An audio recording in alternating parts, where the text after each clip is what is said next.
Grand Likita, le débat politique de Mangembo FM. Une autre lecture, un autre regard sur l'actualité à travers le monde, l'Afrique et la France. Le Grand Likita, un magazine de Joseph Pouloulou.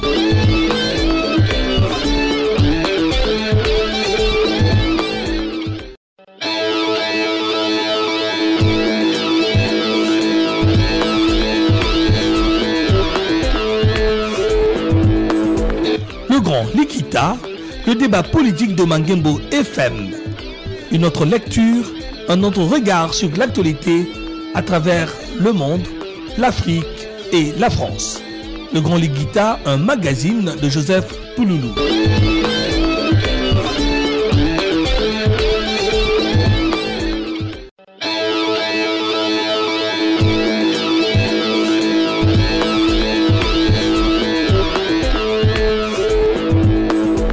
Le Grand Likita, le débat politique de Mangembo FM. Une autre lecture, un autre regard sur l'actualité à travers le monde, l'Afrique et la France.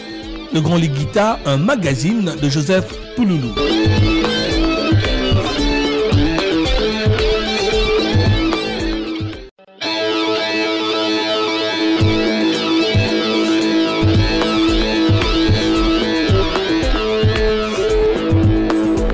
Le Grand Likita, le débat politique de Mangembo FM.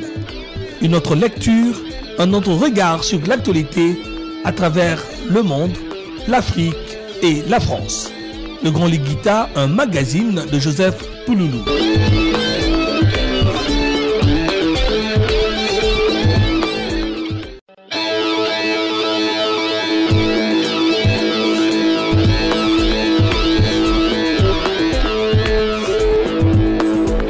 Le Grand Likita, le débat politique de Mangembo FM. Une autre lecture, un autre regard sur l'actualité à travers le monde, l'Afrique et la France. Le Grand Likita, un magazine de Joseph Pouloulou.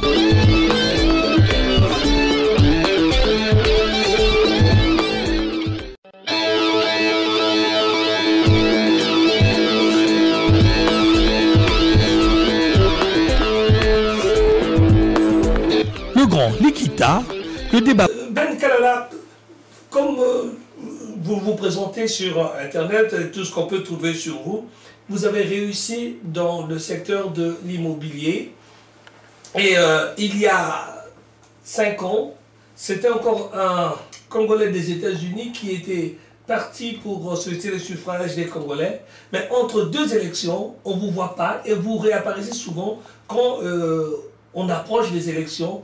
Est-ce que cette stratégie ne risquait pas de vous être préjudiciable?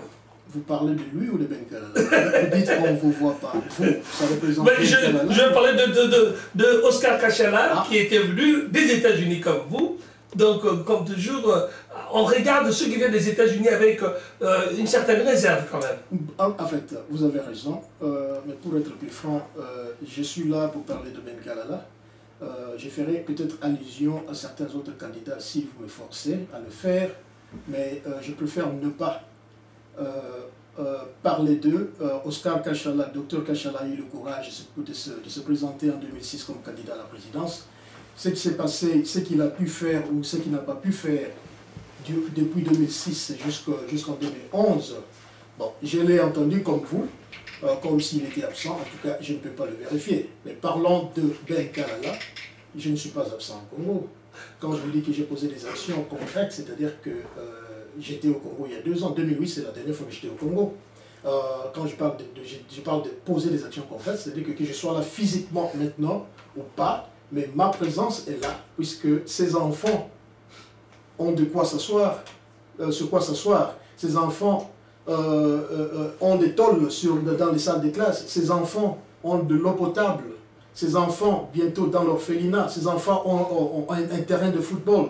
Voilà, Ben Kalala est là. Alors maintenant, cette mentalité ou cette façon de voir les choses que vous qui êtes à l'étranger, ça c'est un peu, vous qui êtes à l'étranger, c'est le terme qui est voilà, nous devons combattre ce fléau.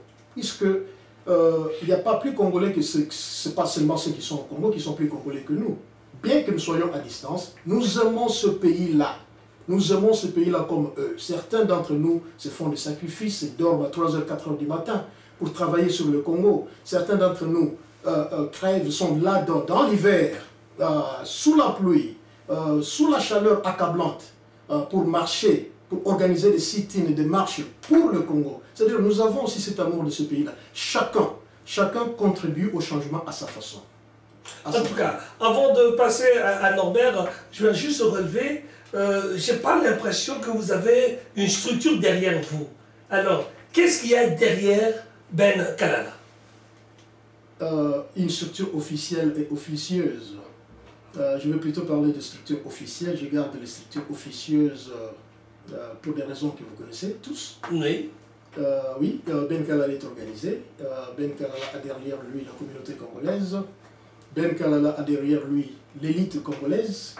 Ben Kalala a derrière lui les pasteurs, les clergés congolais. Tous ces Congolais qui sont épris de ce souci-là de voir les choses changer au pays, ils sont là derrière moi. Nous avons aux États-Unis ce que nous appelons Staff USA. Vous voyez, le 18 décembre, j'ai annoncé, la date à laquelle j'ai annoncé officiellement mon intention de briguer la magistrature suprême du pays. J'ai organisé une réception à Atlanta, la ville de Martin Luther King où j'habite. La réception, pour y prendre part, il fallait $100. Ce n'était pas une histoire gratuite. Sur le modèle américain? Oui, c'est $100 cachés. Les Congolais se sont déplacés de plusieurs États pour venir à Atlanta et assister à cette réception. Ils ont payé leur billet d'avion, ils ont payé les chambres d'hôtel et ils ont contribué $100 pour assister, pour être là à l'annonce officielle de ma candidature. Mes chers amis, ce sont des choses que normalement les candidats réservent une place, ils font à manger, ils mettent à la disposition des invités à boire. Bengisi batuboya kudia gumelofele batubaye bavandi bameli après ce message là makambosili botambole. Non. Non. Il fallait, le peuple congolais est arrivé au point où il veut vraiment se prendre en charge. Que cette histoire qu'on raconte sur nous, voilà les Congolais de l'étranger, c'est le BMW, Beer Woman. Non, ça, nous avons commencé à nous écarter de cette histoire. Les Congolais sont venus. Alors, le support, le soutien que j'ai eu le 18 décembre à Atlanta, plus d'une centaine de Congolais qui se sont déplacés de plusieurs États. Il y a des gens qui ont conduit pendant 8 heures. Il y a des gens qui ont coûté Boston jusqu'à Atlanta, c'est 18 heures de voiture, de route, pour venir assister à cette histoire. Alors là, je me suis dit, Nzamba Ebi, le peuple congolais s'est décidé. Donc j'ai le peuple derrière moi.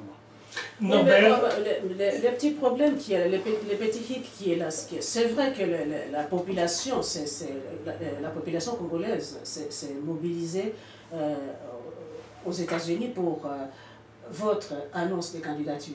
Mais le grand problème, c'est que ce ne sont pas pour le moment, en tout cas pour les Congolais qui sont à l'étranger, qui n'ont pas le droit d'avoir double nationalité, n'ont pas droit au vote. Donc, ces gens-là qui se sont mobilisés, c'est vrai, ils croient en vous, mais ce ne sont pas forcément ceux-là qui vont voter. Alors, quelle est la structure maintenant dans les pays où ce sont ceux-là qui vont voter? Absolument. Voilà pourquoi nous avons commencé avec les Congolais de la diaspora. Nul ne peut ignorer ou régner le fait que tout Congolais qui est dans la diaspora a un membre de famille chez lui. Tout Congolais qui est dans la diaspora, maman, tout Congolais qui est dans la diaspora a sa famille et qui représente une famille. C'est-à-dire, je vais vous donner juste un exemple que je vais demander aux auditeurs à la fin de cette émission. Si maman Nzouzi, si je vous dis aujourd'hui, quand vous croyez en moi, je voudrais que vous arriviez à dire à votre soeur, à votre neveu, à votre tante, à votre nièce qui se trouve au pays, que voilà le candidat en qui je crois, c'est Ben Kalala. Alors, je l'envoie, moi je ne peux pas voter puisque, c'est pas puisque je ne veux pas voter, c'est puisque le gouvernement congolais ne veut pas que le Congolais de la diaspora vote. On nous refuse ce droit de vote alors que c'est les Congolais de la diaspora qui qui supportent les familles congolaises. C'est nous les Congolais de la diaspora qui enterrons les morts, c'est nous qui achetons les médicaments, c'est nous les Congolais de la diaspora qui payons les minervales pour les enfants de nos frères et sœurs, c'est nous les Congolais de la diaspora qui envoyons l'argent à la fin de l'année pour les fêtes de Nouvel An, c'est nous les Congolais de la diaspora qui assurons les transports publics au Congo. Ça n'existe pas, ce n'est pas le gouvernement qui le fait. Les taxis-bus, les taxis que nous voyons sur la route à Kinshasa, ça vient de l'étranger, c'est nous les Congolais de la diaspora. Alors ça, ce sont des domaines qui étaient censés être pris en charge par le gouvernement. Mais comme le gouvernement a failli dans tous ces domaines, nous prenons en charge nos familles et par ricochet, nous contribuons au développement de notre pays. Alors, mais on ne réformise les droits de vote. Alors, ce que nous faisons, j'appelle les Congolais de la diaspora, nous sommes arrivés à un point où trop c'est trop. Si réellement nous voulons que le changement ait lieu au Congo, nous devons sensibiliser nos familles. Ce n'est pas une histoire de Ben Kala, ce n'est pas seulement un candidat qui doit sensibiliser. Ça nous concerne tous. Et chaque Congolais de la diaspora qui parle du mal au Congo, qui veut que le changement ait lieu au Congo, puisse commencer à jouer son rôle en sensibilisant d'abord sa famille, ses amis. Et c'est ainsi, c'est avec ça que la révolution, ce n'est pas seulement tuer les gens, non. La révolution commence par le changement de mentalité. C'est ainsi que nous avons changé. Quand le déclic qui a fait que je puisse coïncider avec la Société suprême au lieu d'entrer à la députation provinciale ou au Sénat. Comme je disais au début, j'ai commencé ma lutte en 2006, c'était pour le Sénat, c'était pour la députation provinciale d'abord, et comme les sénateurs sont élus par les députés, c'est-à-dire suffrage indirect, je visais le Sénat en 2006. Je ne visais pas seulement le Sénat, mais je visais la présidence pour 2011. À ce moment-là, je n'avais pas encore rencontré Barack Obama. Je ne l'avais pas encore connu, mais quelque part aux États-Unis d'Amérique, en 2006, tout le monde ne connaissait pas Barack Obama, en 2006, il y avait aussi un Américain, un jeune Américain, qui était aussi en train de penser dans le même sens. C'est-à-dire qu'il a brigué la magistrature, le conseil sénatorial, pour enfin aller aux élections présidentielles en 2008. C'est ce que j'ai fait. J'avais déjà l'intention de postuler à la présidence, mais comme on dit chez nous en Tchilouba, ou en Lingala, je vais le traduire aussi, moi en tout cas, c'est-à-dire, moi, il faut attendre le bolongo, il faut engoulouma, comme disons, moi engoulouma, mais je sais que je donc il fallait l'engoulouma. C'est ainsi que j'avais voulu commencer au Sénat. Mais non, la présidence était bien dans ma tête à ce moment-là. Ce qui s'est passé en 2006, mon frère, m'a fait raison. J'étais là. J'ai vu ces gens qui aujourd'hui sont les élus du peuple. On ne m'a pas parlé des élections au Congo. J'ai vécu les élections au Congo puisque j'étais là. J'ai vécu la corruption. J'ai vécu comment l'argent s'échangeait de main. J'étais là sur place. Alors j'ai fait une étude, je me suis dit, mais les élections que moi j'avais en fait gagnées à Mbujimaï, si je descends à Mbujimaï aujourd'hui, je suis honorable. Nous savons tout ce qui s'est passé en 2006, pourquoi j'avais perdu les élections. J'ai quitté le Congo trop tôt. Pendant que la compilation avait lieu, était en train d'avoir lieu, moi j'ai quitté. On comptait encore les voix. Je suis rentré à Kinshasa. Tout allait bien puisque j'avais 800 témoins. 800 témoins, c'est-à-dire que j'avais... Dans chaque bureau de vote. Dans chaque bureau de vote. Oui. Il y avait 1050 témoins, bureaux de vote au Kasaï, de circonscription électorale de Mbujimaï. Moi, j'avais la stratégie que j'avais mise en place, j'avais 800 témoins. Ça, ce sont des gens qui ont travaillé pour moi, les gens que je payais, puisque c'est un travail qu'ils ont fait. Donc, d'emblée, j'avais 800 voix. Le quotient électoral pour être élu député provincial, c'était de 1300 voix. D'emblée, j'avais 800. Si un témoin A est marié, donc ça c'est déjà le double. Si ils ont des cousins, je suis déjà dans plus de 2000 voix. Sans compter la population. Si les cousins ont voté pour moi. Oui, si les cousins ont voté pour moi. Oui. Sans même compter la population. Donc la stratégie que j'avais mise en place en 2006, devrait me donner la chaise de la députation provinciale. Mais mon frère, j'ai quitté, tout était bon. Les jours des élections à Mbujimaï, les gens de l'ANR m'ont appelé, l'Agence nationale des renseignements. Dit, ah, vieux, en tout cas, félicitations. Je dis, mais c'est quoi? Non, en tout cas, nous savons déjà, nous avons les résultats puisque nous sommes de l'ANR. Les jours des élections, ils ont cité 5 noms à Mbujimaï, dont le mien et de Ngoï Kassanji, qui est aujourd'hui l'actuel gouverneur du Kasaï, et 3 autres personnes. Donc j'étais élu à Mbujimayi. J'étais candidat indépendant. On me dira à la fin, après avoir quitté, tout allait bien jusqu'à ce que j'ai quitté le Congo, je suis rentré aux États-Unis. Pour des raisons d'immobilier dans mon domaine, il y avait des clients, il y avait des maisons, des transactions que je devais finir. Je suis rentré et les choses ont changé. On m'a dit que j'ai raté les élections de 168 voix. Mes chers amis, si le quotient électoral était de 1300 voix, et j'ai raté à 168 voix, c'est-à-dire que Ben Kalala avait bien bossé. Hein, pour quelqu'un qui n'avait jamais habité Mbujimayi, qui arrive, qui n'a qu'un seul mois de battre campagne, et arrivé à ce point-là, il y a eu manigance, il y a eu manipulation des résultats à la fin. Donc voilà, donc j'avais déjà l'intention de postuler à la magistrature suprême. Moi personnellement, je n'ai jamais perdu les élections. Je ne me considère pas comme étant un perdant des élections de 2006. C'est ainsi que je continue avec mon rêve, c'est lui de postuler à la magistrature suprême. Évidemment, maintenant je me suis mieux préparé, puisque ce n'est plus la députation, c'est plus le Sénat. Nous parlons ici de la magistrature suprême de tout un pays. Donc là, je me suis bien préparé. Alors maintenant au pays, en ce qui est de structure au pays, oui, il y a déjà une structure. Les jeunes Congolais d'eux-mêmes, c'est pour vous dire que je suis avec eux. Les jeunes Congolais d'eux-mêmes, que ce soit à l'est du pays, que ce soit à Kinshasa, que ce soit à Mbujimayi. D'ailleurs, à Mbujimayi, c'est ma base, puisque j'ai laissé les jeunes gens là-bas. Les amis de Ben Kalala, ils sont là, ils m'attendent impatiemment. Alors à Kinshasa, les jeunes ont créé aussi un mouvement qu'on appelle Ben Kalala Horizon 2011. Ils ont commencé, ils ont installé le bureau à Kitabo, ils ont installé le bureau à Bandal et à Sélémar. Maintenant, ils sont en train d'installer notre bureau vers Djili et Massina. Djili et Congo. J'ai des gens là qui sont bien placés pour les encadrer et Djili et Congo pour les renforcer. Donc, nous avons commencé quelque part, j'étais candidat en 2006. Si je me suis lancé cette fois-ci aussi comme candidat indépendant, c'est pour une chose. Le changement que nous recherchons pour la République démocratique du Congo n'a pas et n'aura pas de couleur politique. Ce n'est pas un parti politique qui va changer. C'est le peuple congolais. C'est un Congolais qui va prendre les choses. Ils vont s'allier derrière une vision pour changer les choses. Alors, nous sommes toujours avec M. Ben Kalala. Il est candidat pour briguer la présidence de la République démocratique du Congo pour ces élections qui sont prévues pour 2011. Nous sommes avec Élise Doucy dans ce studio. Madame vous nous suit depuis la Grande-Bretagne. M. Ben Kalala, ça va bien vous suivre. Vous ne croyez pas aux superstructures, aux grands partis, parce que vous pensez que cela est dépassé aujourd'hui en ce qui concerne le Congo. Nous croyons, je crois personnellement à l'unité dans la diversité. Les Congolais doivent se dépasser des couleurs politiques.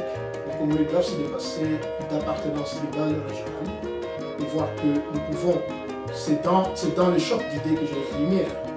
On ne peut pas tous avoir la même vision. On dit qu'on peut avoir, en anglais, we can disagree without being disagreeable. Ce qui simplement veut dire, on peut avoir des disagréments, des désagréments, sans être désagréable. L'unité dans la diversité, c'est ce que moi je crois. Le développement, le changement n'aura pas et ne pourra pas avoir de couleur politique. Mais quand même, il faut un programme, et les juristes. C'est vrai, vous dites que ça ne doit pas avoir une couleur politique. Il y a un élément qui vient éliminer les cartes. C'est-à-dire, si la révision des constitutions qui vient de se passer se maintient, l'élection ne se fera dans le tout. Or, face à Kabila, vous tous qui vous êtes présentés comme candidat, vous êtes dans l'opposition. Donc, si vous allez en ordre dispersé, ne pensez-vous pas qu'il serait beaucoup plus intéressant, beaucoup plus, en tout cas, stratégique de vous unir avec ceux qui ont en tout cas vos visions, qui ne peuvent pas être peut-être tout à fait les mêmes, mais en tout cas approchants. Ne pensez-vous pas qu'il serait plutôt plus judiciable de faire alliance avec ces gens-là que d'y aller tout seul? Que d'y aller tout seul, parce que de toutes les façons, à un tour, si vous vous plantez, eh ben, c'est fini. C'est fini, les Congolais sont plantés aussi. Vous avez raison. C'est la raison pour laquelle, c'est ce qui justifie ce que je venais de dire. Donc, l'opposition doit se mettre ensemble, l'opposition doit coaliser pour élire démocratiquement un candidat qui va la représenter. Alors, maintenant, ce candidat-là, représentera-t-il ou elle, puisque ça peut aussi être une femme, La parité. Hein. Et respecte ici. Absolument, absolument. Dans notre studio, on y fait attention.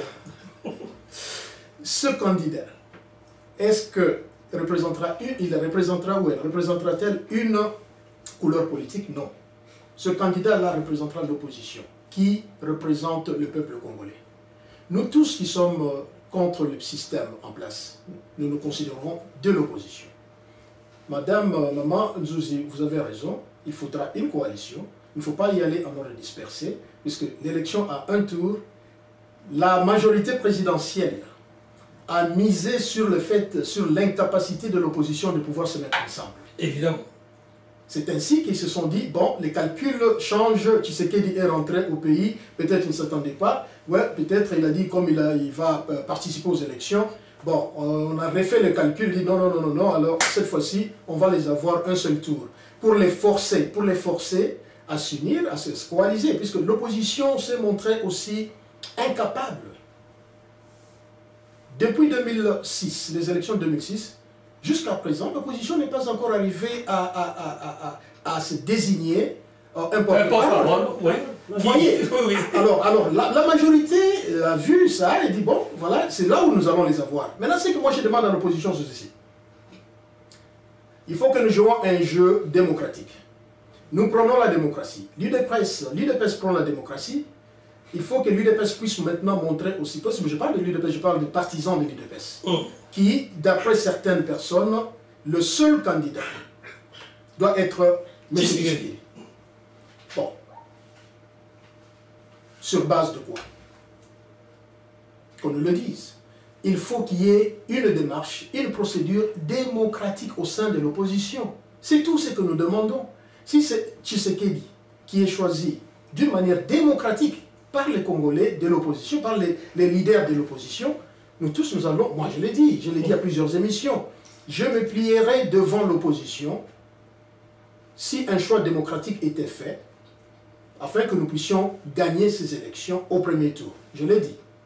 Si ce candidat-là, c'est Ben Kala, si l'opposition juge que ce candidat est Ben Kala, pourquoi pas? Alors je demanderai aussi aux autres de pouvoir se plier, quel que soit l'âge. Parce que moi, pourquoi je le dis? Quand Barack Obama avait dit qu'il allait postuler, Barack Obama était découragé par ses propres frères noirs. Les Jesse Jackson que vous avez vu pleurer à la télévision. Oui. Par ses propres frères noirs. Qu'est-ce que nous voyons maintenant? Ben Kalala est en train d'être découragé par ses propres frères kassaïens. Pour dire que ce n'est pas le moment. Il faut attendre. Comme on va l'avait dit à Barack Obama. Ce n'est pas le moment, il faut attendre. D'abord, 1, vous êtes noir. 2, vous êtes trop jeune. 3, vous n'avez pas assez d'expérience au Sénat, comme John McCain qui a plus d'une vingtaine d'années au Sénat. C'est un peu le film qui se joue maintenant. Donc, Ben Kalala est considéré le Barack Obama. Yes, you can. Yes, we can. Absolutely. Yes, we can. We can do this. Évidemment, vous avez raison quand vous dites que les Congolais en montagne, vous avez vu les couleurs, les gens viennent et leur connaissent mon veille. Ah, mais qu'est-ce qui est nouveau avec Ben Kalala? Vous savez, une des premières choses que je vais faire pour vous, c'est d'abord de remettre le pouvoir commun du peuple. Quand je dis remettre le pouvoir commun du peuple, c'est quoi? Si vous voyez, la culture américaine a été construite sur base d'un slogan « We the people ». C'est sur le dollar, c'est sur leur monnaie. À part une God we trust, en Dieu nous avons confiance, « We the people ». Qu'est-ce que cela signifie? Le père fondateur des États-Unis d'Amérique, c'était basé sur cette formule « We the people », c'est-à-dire « nous le peuple ».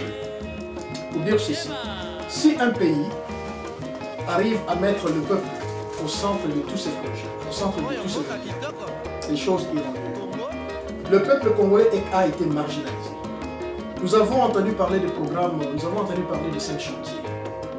Mes chers frères, on vient vous montrer les jeux d'eau ici à Kinshasa, vous dites que vous avez des sont comment dire, parce qu'ils sont là, ils n'ont jamais vu des choses pareilles. Il y a des gens qui sont nés, qui n'ont rien vu. Et puis, il y a la grande majorité des Congolais, puisque la jeunesse compte beaucoup, compte la majorité. La jeunesse congolaise a vécu un moment où ils n'ont pas été pris par les bus le matin, les bus scolaires, comme nous, pour aller à l'école. les jeunes étudiants, nous les étudiants, ils ont vécu à une époque où ils ne savent pas ce que c'est que la bourse d'études. Nous, on touchait la bourse le 20 du mois. Si la bourse n'était pas là le 20, le 22, le 23, tout ça les grèves. C'est que nous étions au Congo. À ce moment-là, est-ce que nous n'avions pas de richesse naturelle? En réalité, nous avons encore plus, nous avons trouvé encore beaucoup plus de richesses naturelles maintenant que nous avions dans les années 70, 80, quand nous étudions. Alors, qu'est-ce qui a changé? Rien, absolument rien du côté des ressources naturelles, mais la mégestion, c'est important, la corruption. Alors, remettre le peuple au centre des intérêts du pays, du gouvernement, serait d'abord la toute première chose dans mon programme. Remettre le peuple, remettre le pouvoir au peuple, placer le peuple au centre des intérêts. Bon, la deuxième chose, c'est la gouvernance. Nous savons que tout ce qui s'est fait dans le domaine de la corruption ne fait que causer un problème aux investissements étrangers. Aucun pays du monde ne peut s'autosuffire sans investissement étranger. Le Congo est parmi ces pays.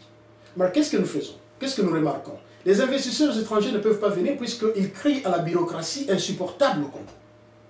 Pendant que dans d'autres pays, vous entrez dans un bureau, c'est le même bureau où ils vous auront la cessation de ça, et jusqu'à mettre votre business en place, votre société.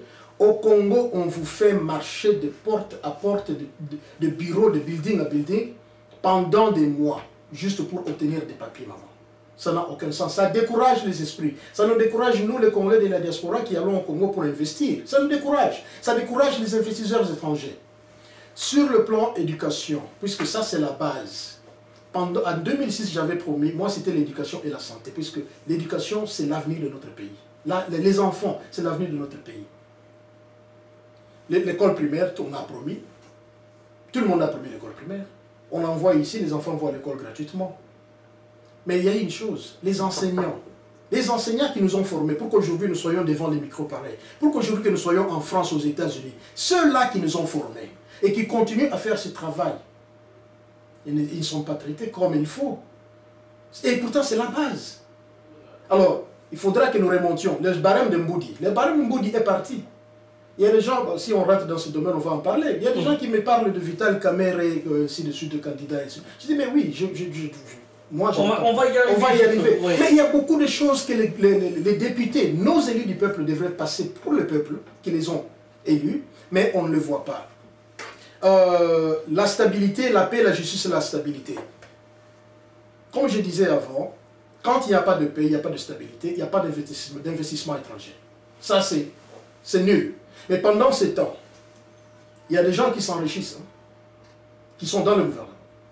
Le président de la République venait de signer une ordonnance, une loi pour mettre fin à l'exploitation minière à l'est du pays. Mes chers amis, est-ce que cela est respecté? Les policiers et les militaires se font de l'argent bête, de l'argent fou à l'est du pays actuellement. Donc, sans paix, sans stabilité, rien n'avance. Et aussi, la diaspora. Mon programme est celui-ci. Compte tenu du rôle économique, du poids économique que pèse la diaspora, nous devons établir un pont entre le gouvernement et la diaspora. La diaspora congolaise doit arriver à voter dans ce pays. Pour ceux-là qui n'ont pas changé de nationalité comme moi, ils ont le droit de voter dans leur pays. Que nous facilitions la diaspora, leur tâche pour venir au pays et investir. Les Nigériens rentrent chez eux. Les Ghanéens rentrent chez eux puisqu'on leur a donné la double nationalité. Ils rentrent chez eux et ils investissent. Les Érythréens ont construit leur pays. Je vais vous donner un autre exemple. La diaspora. La Roumanie. La Roumanie compte... Je ne sais pas que c'est quel pays. Roumanie. Roumanie. Ouais. En anglais, je suis en train de penser en anglais, parler en français, comprenez-moi. Ouais. La Roumanie a 10 millions d'habitants. Parmi les 10 millions d'habitants, il n'y a que 3 millions qui vivent dans la Roumanie. 7 millions dans la diaspora. Et ce sont ces 7 millions de Roumains qui sont dans la diaspora. Non, ce n'est pas la Roumanie, c'est l'Arménie. L'Arménie. L'Arménie.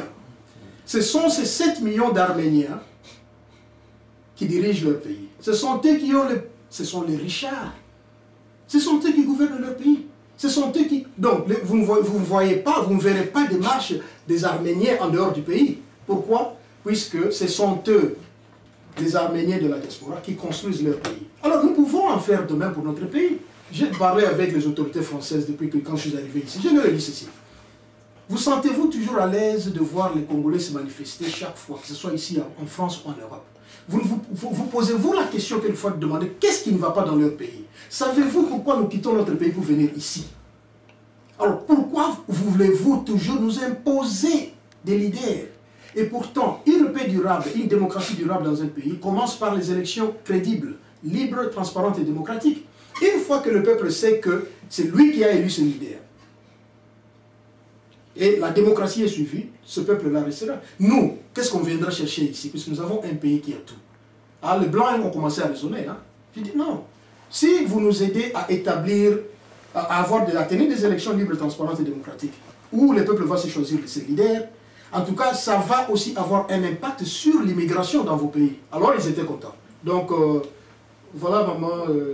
Oui, mais j'ai saisi la balle au bon parce que vous venez de dire que tous ceux qui n'ont pas changé de nationalité comme vous ont droit à voter. Mais pensez-vous, vous savez très bien, vous qui vivez à l'étranger, pour quelles raisons, pour nous qui vivons à l'étranger, pour quelles raisons on change de nationalité? Des milliers de raisons qui font que les gens changent de nationalité.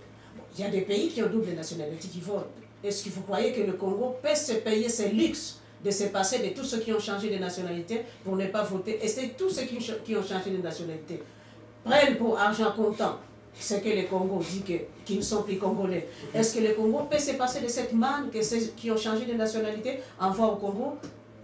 Moi, je ne pense pas que ça puisse être un luxe. En fait, notre constitution dit que la nationalité congolaise est unique et exclusive. Unique et exclusive. C'est-à-dire que soit vous l'avez ou vous la perdez, c'est fini. Ce qui changeait pour certains ministres ou députés, qui sont quelques 300 à garder leur passeport. Mais vous venez de dire vous-même que si nous avions les conditions qu'il fallait dans notre pays, on ne l'aurait peut-être pas quitté. Donc ne pensez-vous pas que la part reviendra aussi à ceux qui dirigent le pays, qui ne font pas en sorte de retenir leurs citoyens chez eux?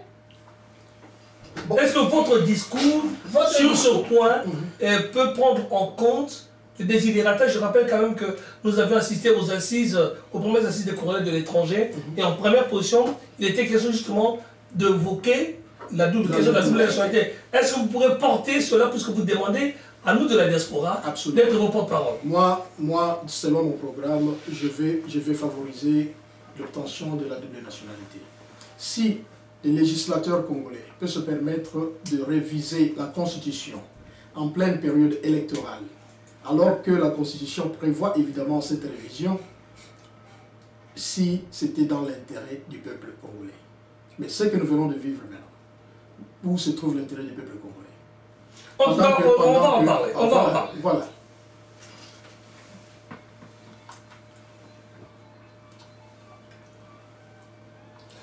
Dernière partie de ce grand Likita avec Ben Kalala. Aujourd'hui, à Kinshasa, il y a ce qu'on peut considérer déjà comme des valeurs sûres de la politique congolaise qui capitalisent sur leur nom. Déjà, les Tshisekedi, vous avez dit, les Kabéré et les autres. Quel statut vous donnent-ils, eux? Est-ce qu'ils peuvent vous considérer comme aussi un leader à part entière? Alors qu'on a lu sur Internet, beaucoup s'en prennent à vous pour dire que vous n'êtes que tout le fait pour retirer des voix à l'opposition. Non, soyez correct. Dites exactement ce qui est dit. Dites exactement ce qui est dit sur Internet. Non, je ne veux pas répondre à ce thème parce qu'il ne m'engage pas. Okay. Voilà. D'accord. Bon, en fait, cette histoire à laquelle fait allusion frère Joseph, c'est que les gens pensent que Ben Kalala est là pour soutirer des voix à Tshisekedi ou pour nuire, pour détruire Tshisekedi. Loin de là, chers compatriotes. Loin de là. J'ai beaucoup d'estime pour Tshisekedi. J'ai beaucoup d'estime pour... je reconnais le travail que le leader Maximo a abattu pour que nous parlions de la démocratie aujourd'hui au Congo. En aucun cas, je ne le ferai. Ce n'est pas détruire Tshisekedi, c'est aussi détruire le peuple congolais, puisque si le peuple congolais voit en Tshisekedi l'avenir, le changement, alors je vois mal comment Ben Kalala peut aller pour détruire Tshisekedi. Je voudrais seulement attirer l'attention de nos auditeurs et aussi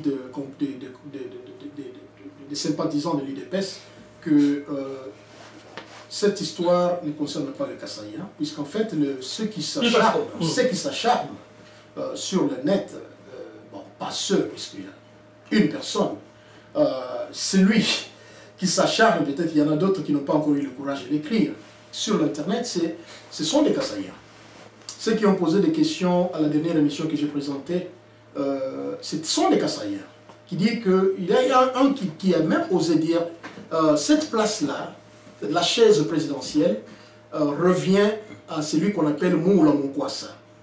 Moula Monkwassa, c'est-à-dire Oyatondi Nakiti.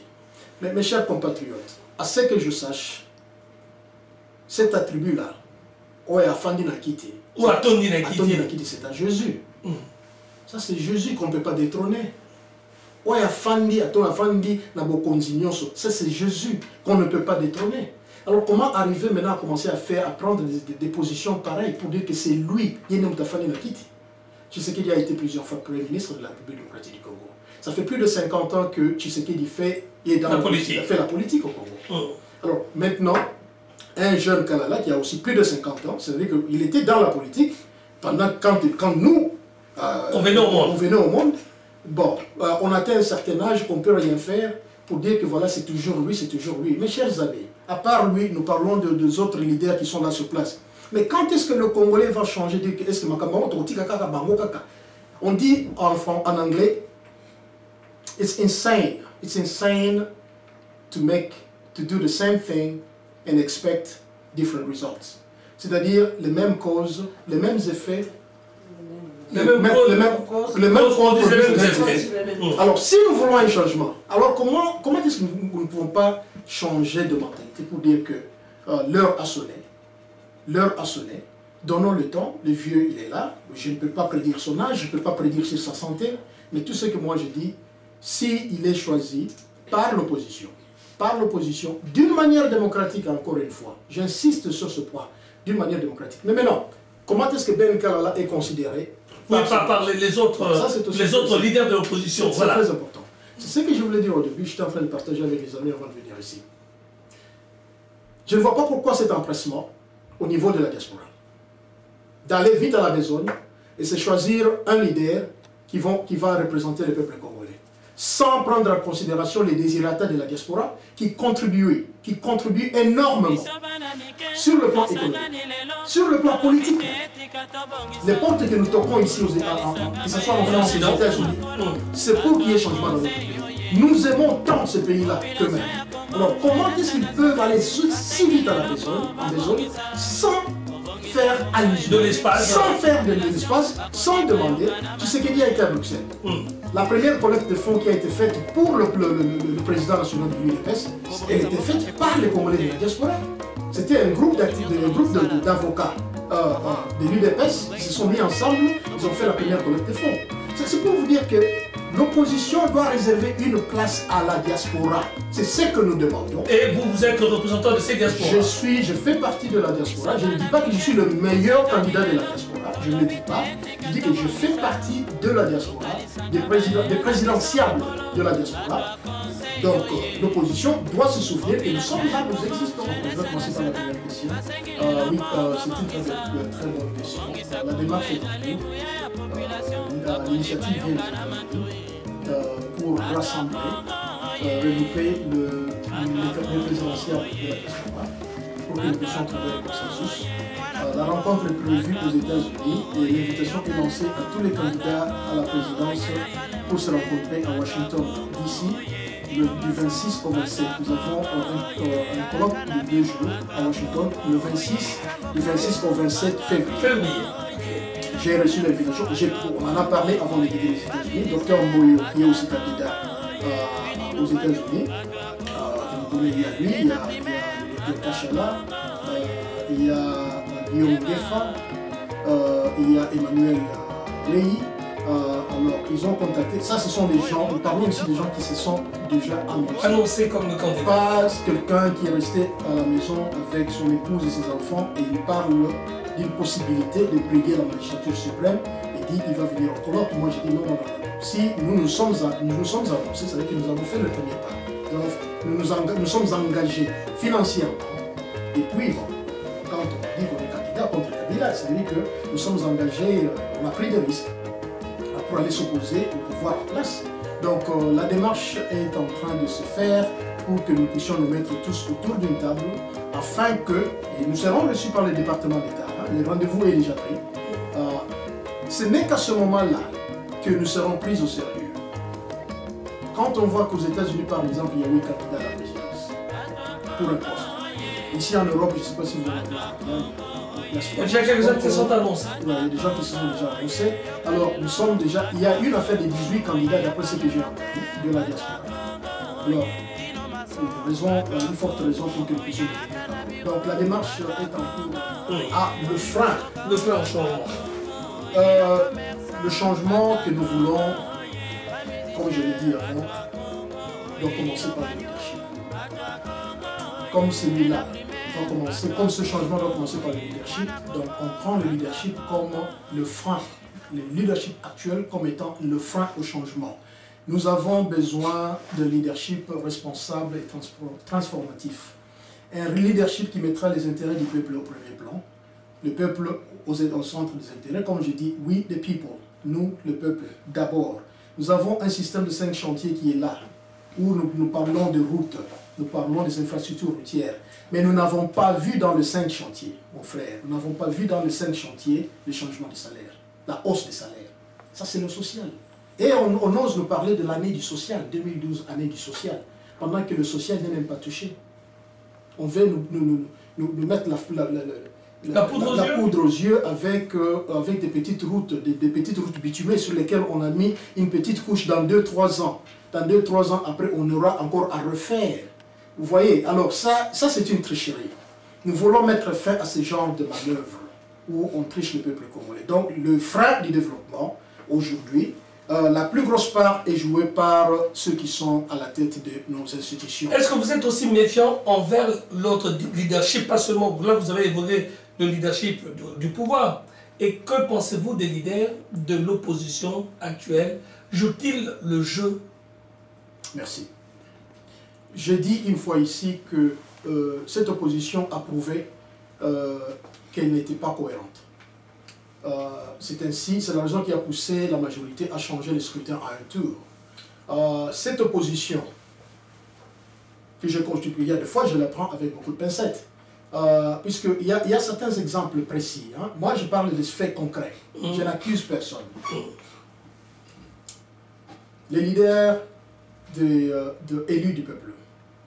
Le moratoire sur la double nationalité avait été présenté en 2007. Où est-ce que nous en sommes? Vous voulez dire que c'est le même, vous en prenez un peu à Caméré? Il était là. Il était là. Les François Mamba et autres, ils étaient là. Tout le monde les voit, ils étaient là dans l'Assemblée. Où est-ce que nous en sommes? Le barème Moudi. Je pense que Moudi a Koufa. On n'en parle plus. On n'en parle plus. Ils étaient là. Quand on a osé réduire les émoluments des députés, nous avons vu ce qui s'est passé. Ils crient. Ils crient, ils veulent s'entretuer. Pourquoi on doit changer, on doit réduire leurs émoluments? Pendant que le peuple qui les a élus, le per capita, en anglais, le revenu est de par habitant pour une année, c'est moins de $300. Pendant que le député élu par ce peuple touche 6 000 par mois. Mais nous, c'est le monde à l'envers. C'est ça, ce sont ceux-là aujourd'hui qui sont dans l'opposition. L'opposition avait confectionné une motion qui était contre le Premier ministre Mozito. Au dépôt de la motion, qu'est-ce que nous n'avons pas vu? Mais posons-leur la question aujourd'hui, qu'est-ce qui s'est passé avec cette motion? De l'opposition. De l'opposition. Pour interpeller le Premier ministre. Qu'est-ce qui s'est passé avec cette opposition? On n'en parle pas. Vous voyez hein, avec ce genre d'opposition, avec le genre de résultats qui nous sont déjà présentés dans le passé, il y a lieu de se poser aussi la question si réellement nous avons une opposition au Congo. Alors le moment venu, nous voulons aller aux élections, cette opposition doit laisser les portes ouvertes à la diaspora, puisque nous tous nous sommes de l'opposition, nous tous nous contribuons. Dernière question, Elise. Le grand problème pour le moment, c'est que les élections sur le calendrier se confirment, c'est maintien, c'est quand même dans 11 mois. Dis-moi déjà. Or déjà, En novembre. Dans la diaspora, au niveau de la diaspora, vous n'êtes pas encore réunis pour voir qui vous désignez comme candidat. Le rendez-vous est pris, Elisa. Dans cette éventualité du premier tour qui est là, qui est déjà voté, donc il faudra faire vite parce qu'il faudra non seulement réunir l'opposition ici dans la diaspora, mais aussi au pays. Alors, comment allez-vous faire pour d'abord réunir cette opposition, désigner la personne, mettre le programme ensemble, lancer la campagne électorale? À mon avis, vous restez pas vous avez absolument raison. Juste peut-être pour compléter parce que nous allons presque vers la fin. Les conditions actuelles peuvent-elles permettre à l'opposition de présenter un candidat où tout est réuni pour que chacun y aille? Parce qu'en face, voilà. En face, ils sont déjà en ordre de bataille. Et le Gizenga, on l'a entendu, il y a Gizenga qui est inquiet. Vous avez complètement raison, le temps n'est pas de notre temps. Nous jouons vraiment complètement. Nous avons, quand je dis nous, c'est le début de l'opposition. Nous avons aussi insisté à ce que le président de la République puisse passer une ordonnance qui va aider, qui va permettre à la CENI d'aller au travail. Et ça fait plusieurs semaines que ces membres, les 7 membres ont été désignés. Alors maintenant, la CENI est là, elle ne travaille pas. C'est aussi un point très important. Alors nous, de l'opposition, nous demandons que cela puisse aussi se faire. Alors maintenant, du côté de l'opposition, il faut faire vite. Nous n'avons pas le temps de notre côté. La diaspora va se réunir au mois de février. Ce mois ici, fin février. Dans 2-3 semaines. Fin février. 26-27. Les résolutions qui sortiront de cette rencontre seront transmises à l'opposition. Quand je dis locale, c'est l'opposition au pays, pour qu'elle puisse prendre en considération nos desiderata. Bon, donc le temps passe. Hein. Le temps passe. Nous n'avons plus le temps de perdre. Nous n'avons plus de temps à perdre dans les jérémiades. Nous n'avons plus de temps à perdre dans les discours. Nous sommes au moment où nous devons prendre l'action. Alors, c'est tout ce que moi je demande, c'est que la diaspora, l'opposition au Congo, puisse prendre en considération l'opposition que nous sommes, que nous représentons dans la diaspora. C'est tout. Alors, si nous arrivons à le faire, en tout cas, on peut bien le faire. On peut renverser les choses. Puisque la majorité mise vraiment surtout sur ça, que nous ne serons pas capables. Alors, s'il arrivait qu'aux États-Unis, je n'étais pas le candidat, pour répondre à la question de Norbert. Donc, si vous n'étiez pas le candidat, est-ce que vous vous mettrez derrière celui qui sera désigné? Je ne veux pas donner l'impression que j'ai esquissé à votre question. J'y reviens. La langue de bois. Voilà. Alors, s'il arrivait que Ben Kalala n'était pas le candidat de la diaspora, c'est-à-dire il n'était pas le candidat de l'opposition, je l'ai dit avant. Aussi longtemps que se fait d'une manière démocratique, je vais accepter. Mais cela ne veut pas dire que je vais renoncer à la bataille. Puisque ce n'est pas seulement la présidence, hein, ce n'est pas seulement au niveau de la présidence qu'on va changer les choses. Non, non, non, nous serons impliqués. Peut-être à un autre niveau, à toutes les étapes. Hein. Même s'il faut être bourgmestre, je serai là. En tout cas. Bon, ça, je le dis. Bon, en tout cas, nous avons aussi un peu la barre. On aura tout le temps, mais les prochaines étapes de votre périple, puisque vous habitez les États-Unis, vous êtes en France, quelles sont les prochaines étapes de votre périple? Je ferai la Belgique bientôt. Je suis attendu aussi en Belgique. Il y a une grande diaspora.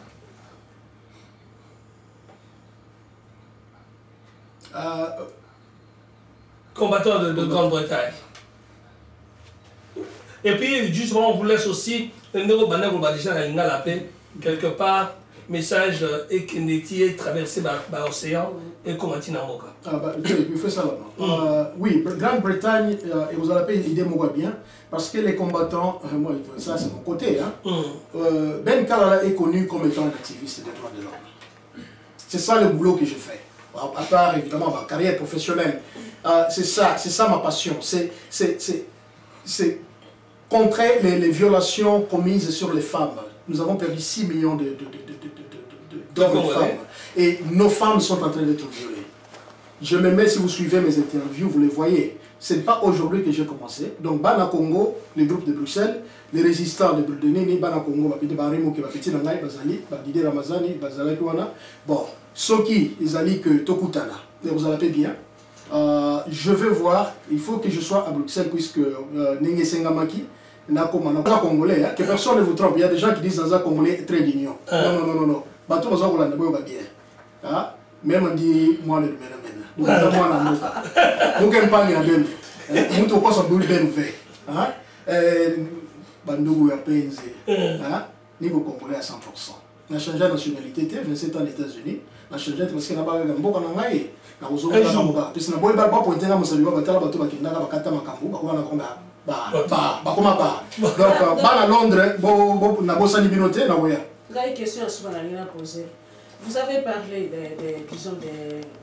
l'opposition qui doit s'unir.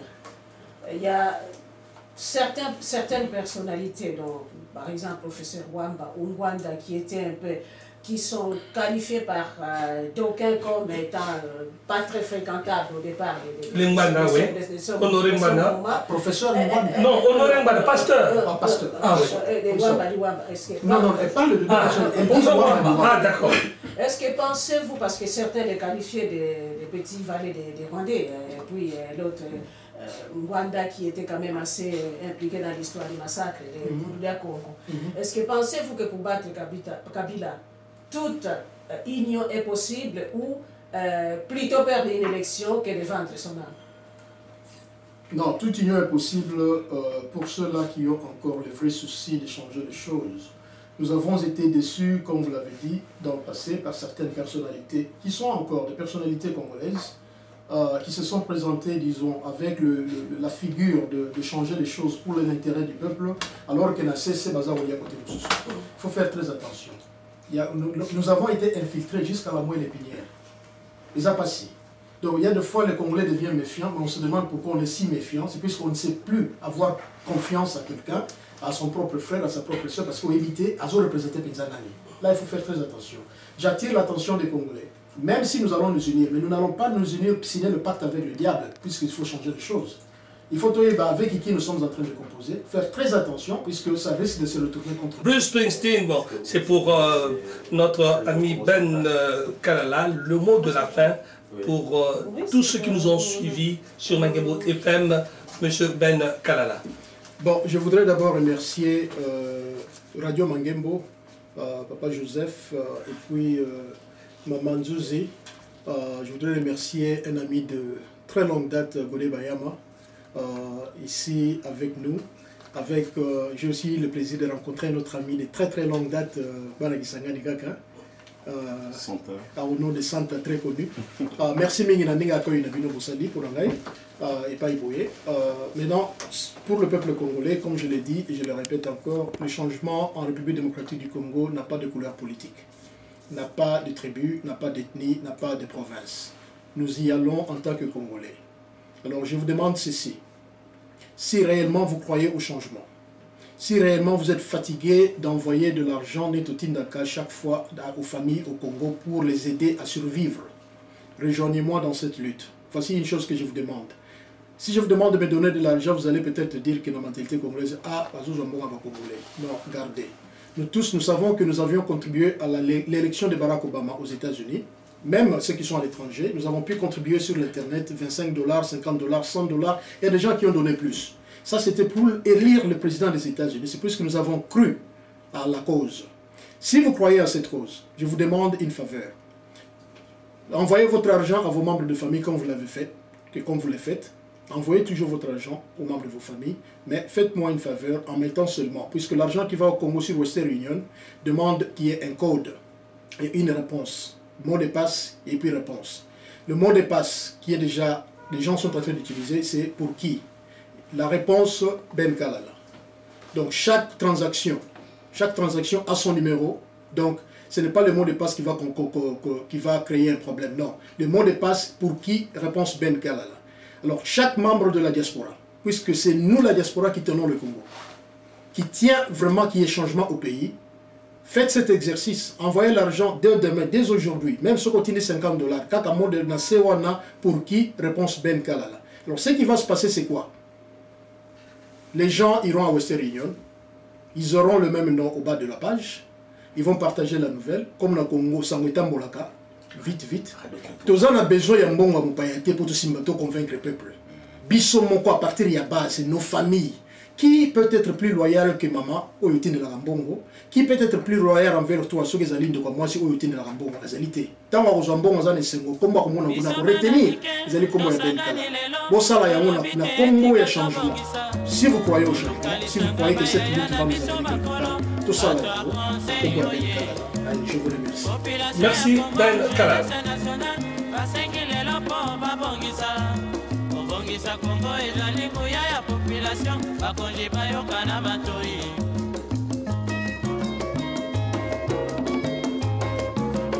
kobongisa mboka eponi motu te moto nyonso na mosala tolukaki lipanda tobongisa mpe yango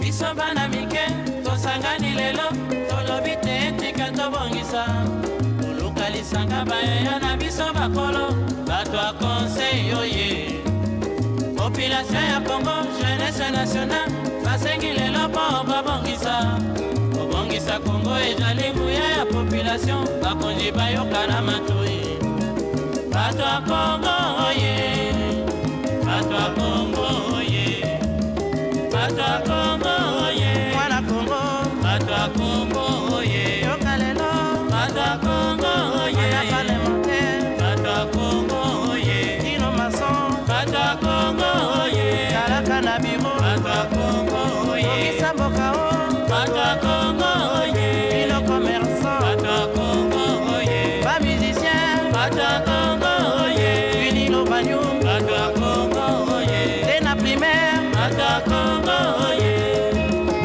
Yeba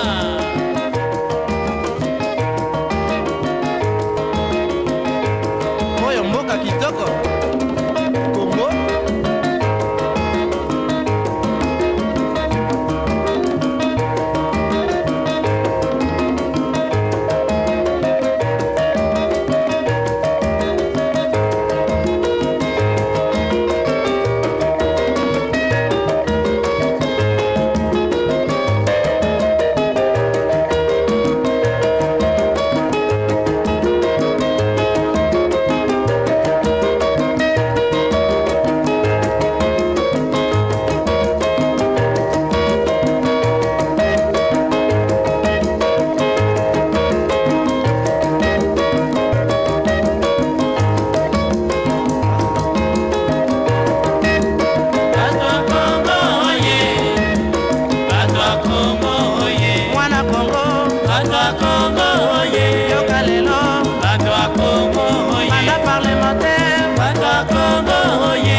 Congo, Dino commerçant